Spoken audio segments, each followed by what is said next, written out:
This is my audience.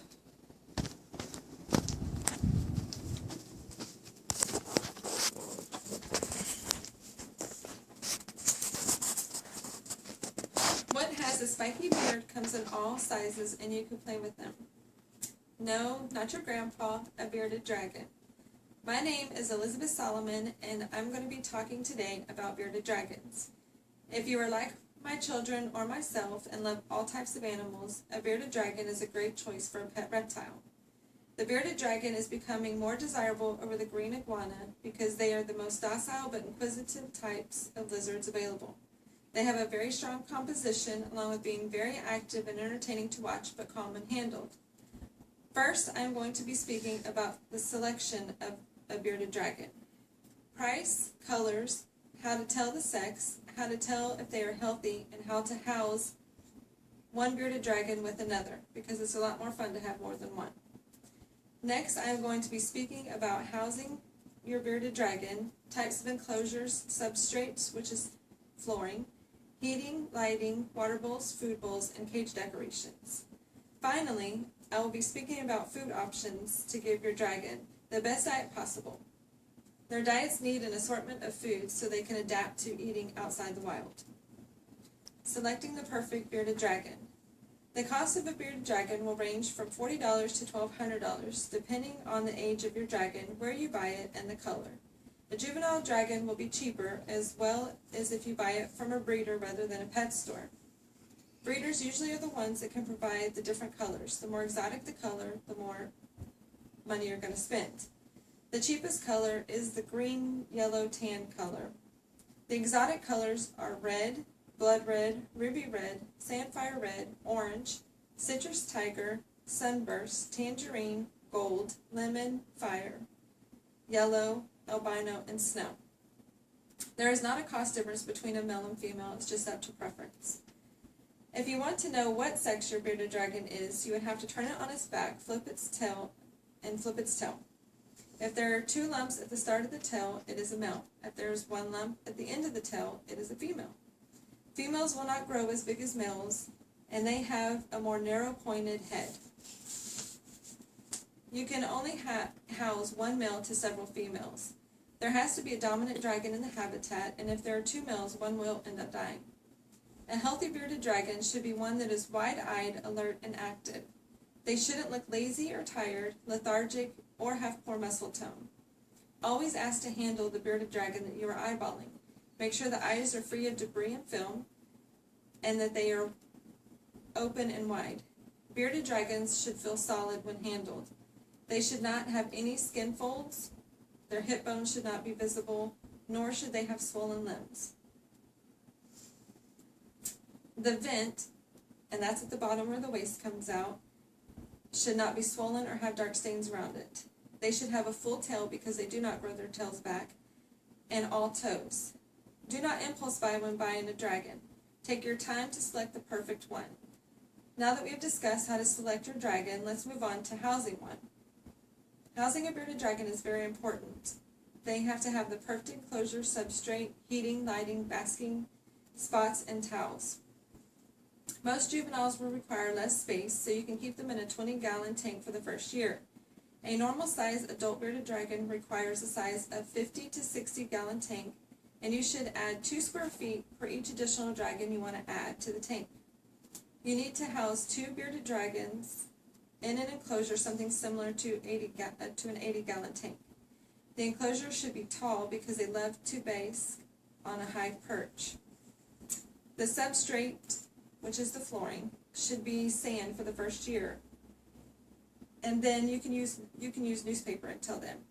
You can add small rocks, wood chips, hiding huts, aloe plants, sansevieria plants, but only if they have an organic soil, statues, and tree limbs to make it a more natural habitat for them. To keep your dragon healthy, the right temperature is essential. You need to have a warm section, a cold section, and a basking section for your enclosure. The warm side should have a temperature of the low 90s, and the cold section should have a temperature in the low 80s, with the basking section with temperatures from 90 to 100 degrees. You can use heat lamps for the day and one for the night. under the tank heater and heat rocks for the warm section. You can use the basking light for the basking section, using temperature gauges at the cool and basking sections to ensure you have the proper temperatures. Providing the proper lighting is also very important. Bearded dragons use UVB radiation from the sun out in the wild to help them assimilate calcium and grow strong bones. It is not enough just to have them by the window. You need to have a fluorescent UVB bulb spanning the entire length of the enclosure and it should rest on the top. The bulbs have to be replaced yearly because the fluorescent tube slowly dissipates over time.